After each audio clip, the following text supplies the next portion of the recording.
నిన్న పాస్టర్ సోదరులు కూడా వచ్చి మాట్లాడుతూ ఉంటే ఏదో మాట్లాడారు, గతంలో మీరు ఈ మాట అన్నారు, మమ్మల్ని ఇబ్బంది కలిగించింది మా వాళ్ళకంటే, మీరు ఖచ్చితంగా ఇంత ప్రేమతో వచ్చారు, మీరు నన్ను తిట్టాలనుకుంటే సంపూర్ణంగా తిట్టని నేను భరిస్తానని చెప్పాను. నాయకుడి ముఖ్య లక్షణం తిట్లు భరించడం కూడా.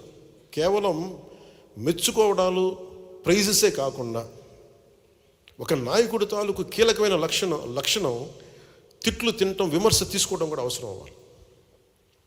అలాంటిది ఒక ముఖ్యమంత్రికి ఏ స్థాయిలో ఉండాలి. నువ్వు ఎవరు పడకూడదు, ఎవరు ఎదురు తిరగకూడదు అనుకుంటే ఇది రాజరికం కాదు జగన్, ఇది ప్రజాస్వామ్యం, ఇది జగన్ స్వామ్యం కాదు. ఇది ప్రజలు ఎదురు తిరుగుతారు, మాట్లాడతారు, విను, భరించు. పద్ధతులు మార్చుకోండి, మార్చుకోండి. ఏ రోజు ఈ వ్యక్తి లైవ్ ఒక మీడియా వారితో మాట్లాడలేడు, ఒక ప్రెస్ మీట్ చెప్పలేడు, ఒక ప్రెస్ మీట్ పెట్టలేడు. అతను అరేంజ్డ్ ప్రెస్ మీట్స్ తప్ప. ఎప్పుడు అవన్నీ ఒక తప్పులు ఉండొచ్చు, ఇంకోటి ఉండొచ్చు, కానీ అసలు ఎక్కడా కూడా నువ్వు అందరిని ఇబ్బంది పెట్టేవి, ఒక సగటు ఇంట్లో పని చేసుకునే ఒక 35 ఏళ్ళ మహిళని చిన్నపాటి నిరసనకి పాపం ఆ రోజు జాయిన్ అయ్యి నిరసన కార్యక్రమానికి వస్తే ఆవిడని అందరితో పాటు ఆవిడని కూడా అరెస్ట్ చేసేసి అటెంప్ట్ మర్డర్ కేసు పెట్టారు ఆవిడ మీద. ఎంత దాష్టికం.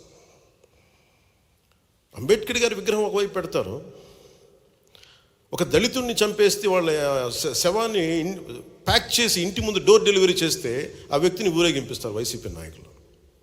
నాకు ఈ రెండింటికి పొంతన కుదరదు. నీకు ఈ గౌరవం ఉన్నప్పుడు ఈ వ్యక్తికి శిక్ష పడాలి, ఈ వ్యక్తి రక్షింపబడాలి.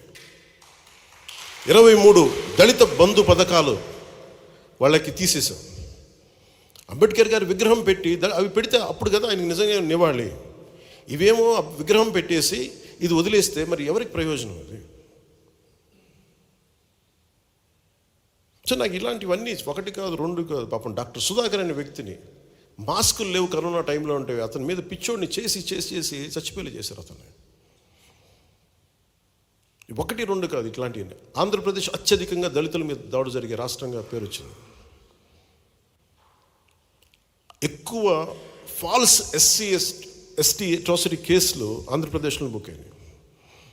ఈ రోజున అది ఏ స్థాయికి వచ్చిందంటే బీసీలకి ప్రత్యేక రక్షణ చట్టం కావాలనే స్థాయికి వచ్చింది. తెలుగుదేశం నాయకులు ప్రతిపాదించడానికి మేము యాక్సెప్ట్ చేయడానికి కారణం అదే అయింది.